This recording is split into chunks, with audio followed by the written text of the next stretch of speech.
Okay, so I'm standing in front of the 2022 F-150 Lightning. This is the Lariat edition. So it's got up to 320 miles of range with that extended range battery. We're not completely at 320 miles. To get there, you really got to keep charging and charging this thing on a slow charge. And we just didn't have the time. So we're starting out at 267 today for our big trip from Panama City to Orlando. First up, charging. That's one thing you really got to get accustomed to. Ford will go ahead and lay out places, points for charging on the map, and will guide you to those places. But sometimes, though, it might be a bit of a headache when you get there. So for instance, at the last place that we tried to charge up at, the charger did not actually link up with the F-150 Lightning. And so there was a QR code to scan to go ahead and create an account, but that didn't work.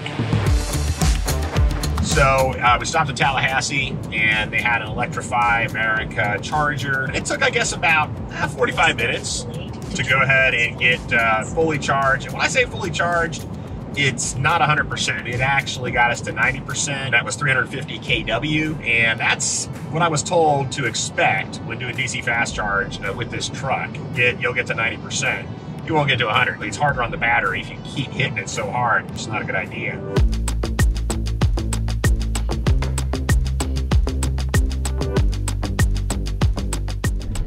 Okay, so we've got about 112 miles to go to reach Orlando.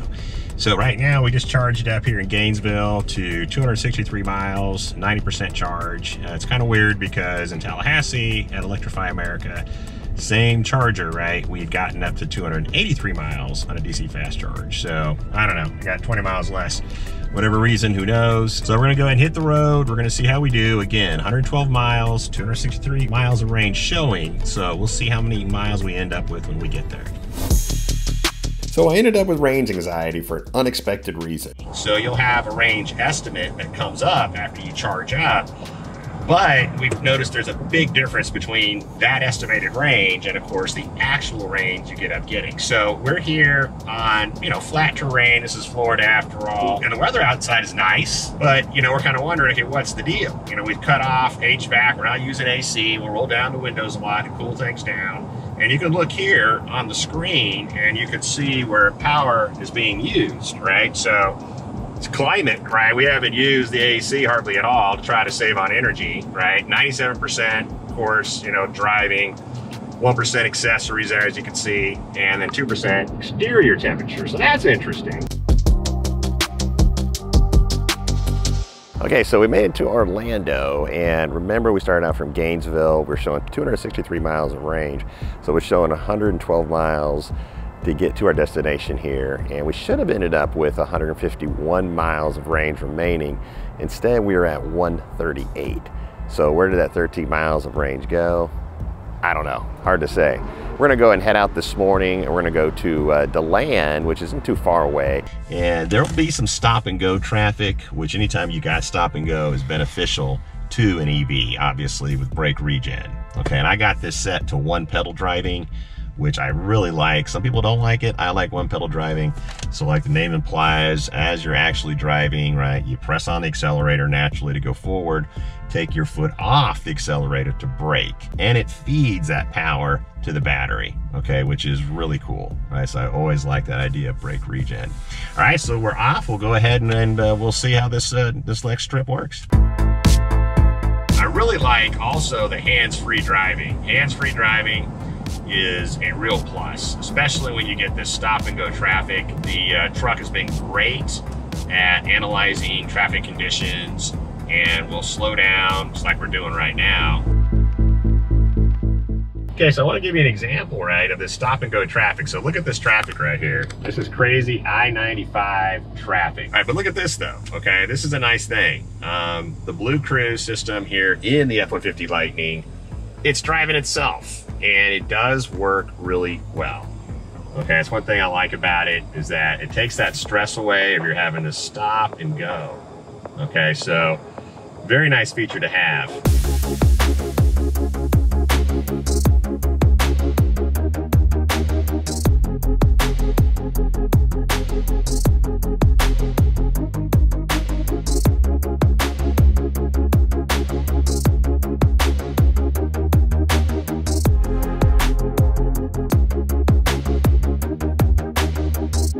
So in Jacksonville, we had to wait a few minutes at some busy Electrify America chargers where we saw 2 electric buses. Now that was the only time we had seen electric buses at chargers during that 800-mile trip. Now about 50 miles west of Jacksonville on I-10, that's as we're heading back towards Panama City, we were following a pickup when a ladder dropped out of its bed and landed in front of the truck. Now I swerved hard to avoid hitting the ladder, and Lightning handled that sudden move superbly. I mean, there was a slight tire bark, but otherwise, the truck kept its composure. It was really impressive. Lightning handles great on a road trip, especially with Blue Cruise, and can pass other vehicles like they're standing still. Press the accelerator and you can put all 775 pound-feet of torque to work in an instant. It's an amazing rush. Charging, however, adds a lot of extra time to the trip. Lightning is a good looking truck. The first thing you notice, of course, is that big grille, and you got the light bar going across the front. Press the button here, lift that hood right on up, and of course you can press another button to lower it. You get 14 cubic feet of storage, and you've got more storage too. Just lift this up. You can throw some ice in there. You got a cooler, you got drain plugs to go ahead and drain it as well. And power is an ongoing theme in the Lightning. You got 110, you got some USB plugins there as well. If you need some light, no problem. Press the button, and you got LED lights there for your frunk. And in the back, of course, go ahead and drop your tailgate down, and you can also raise it back up. Pretty cool. And you got Ford's Tough Bed. There's a spray-in bed liner, plenty of tie-down hooks here. You got more power, and in this case, this is 220 on top. You got 110 below. Not only good for your tools, but you can go ahead if you got, say, a power outage at the house or small business. Lightning serves as backup power, which is pretty cool. And of course, you've got more lighting, right? Press the button, LED lighting. Up around here in the front, right, you can nest the shifter, and then you got the console lid. You flip that forward, and of course, you got a little desk for your laptop. That's really cool. And we got some more power right here. So you got 110, you got 12-volt round on top, and let some sunshine in. There we go. Very nice. And of course, the rear window, okay? And you got a lot of room in the back. So my passengers, plenty of leg room. Got more power here, and we got, say, USB on the left, and we got 110 on the right. You got 12-volt round right above right there. Got some storage too, which is great. So it lays flat, and it's easy to set up. Let's go ahead and lift it right up here, put your groceries, whatever. You can remove the whole thing too if you want to, if you want more of that floor space, you know, if you want to go ahead and, you know, get it out of the way, haul some stuff.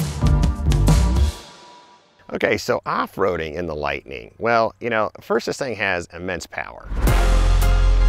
So we're looking at 580 horses, 775 pound-feet of torque with the 131 kilowatt-hour battery. Okay, so that is amazing. And it'll throw you in the back of the seat. Now, it's really impressive, of course, when you're on the road using that kind of power. When you're off-road, you know, obviously you gotta take it easy, okay? This thing does not have a lot of ground clearance. Say it's about 9 inches. I'm measuring right here. Of course, I'm measuring in the dirt, you know, measuring about 10. We're gonna go with the factory, right? Because they do say about 9 inches. If you go and get a lift kit, because yeah, I've heard online you can get lift kits for these things, and you can go up to about maybe 10 or so. And you do have an off-road mode. Okay, so off-road mode is gonna go ahead, hit that rear differential, and automatically lock that up. And then it will adjust the accelerator pedal sensitivity, because let's face it, you punch this thing and it's gonna just fly instantly. But, you know, I'm not feeling as comfortable when it comes to really doing, say, any kind of severe off-road. Ford doesn't even advertise this vehicle as having that kind of capability, so it's nothing like the Raptor. But you know, it's a heavy truck. This is a Class 2 truck because of its weight. So when you're off-road and you're in some mud, I mean, you do have more torque, okay, but you got more weight as well. You've got some capability for off-roading, nowhere near Raptor status, okay? But still fun off-roading though. Okay, so now we want to go and talk about home charging. Keep in mind, this has got the extended range battery. That's the 131 kilowatt hour battery. Supposed to give you up to 320 miles of range, right? That's what they say, of course, on Ford's website. Now, when we did DC fast charge, the most I could get would be, say, about 283 miles. And you know, that's good, but that's not 320. And Ford says, look, for a long road trip, you can go ahead and get it up to that max mileage say 320, that's what they're saying, you'd have to use a slow AC charge. That's what we're doing right now. So there's two ways to do that.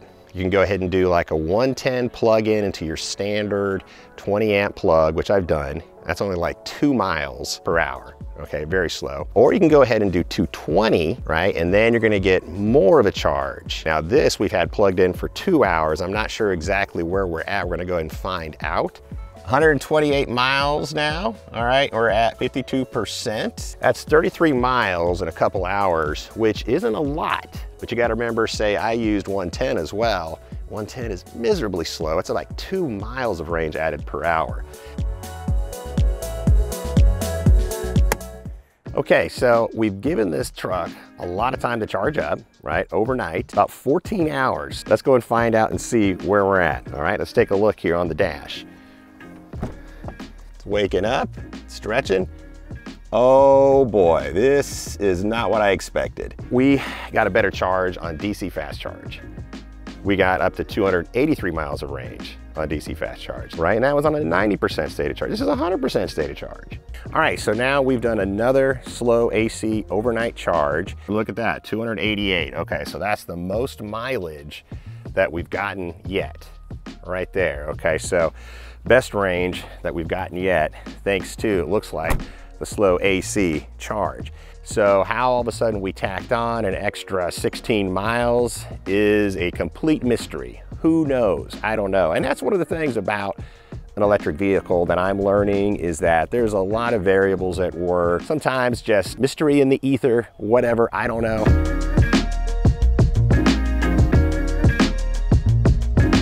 Anyways, we're gonna go ahead and do our tow test next. We're gonna find out exactly how it behaves when we're towing about 7,000 pounds. Definitely do feel that you're towing, okay? There's no question about it. It's comfortable, okay? The acceleration from a standstill, super impressive. Range, not so great. So we've gotten here to Lowe's, and this trip, 25.3 miles. And oh my gosh, the range depletion was nuts, right? So we started out at 288 miles, right? 288. We're now showing 98 miles of range remaining from a 25-mile trip. You'll see that our kilowatt consumption, right, is 1.2 miles per kilowatt. Our average usually has been about 2 miles per kilowatt when we're not towing. That's combined like city and highway. But then if you look at the range remaining, the math isn't adding up. So it's not making a lot of sense. That's just terrible. That's a real letdown, okay, for sure on towing. So not terrible, you know, this is their first full-size electric truck. It's ambitious, you know, because the pickup's got to do an awful lot. You know, give it a shot if you get a chance. Go ahead and drive one. I'm not ready to spring for one of these. The battery chemistry to me is not there yet. Just got to go ahead and figure it out for yourself. You know, for me, I'm just not ready yet.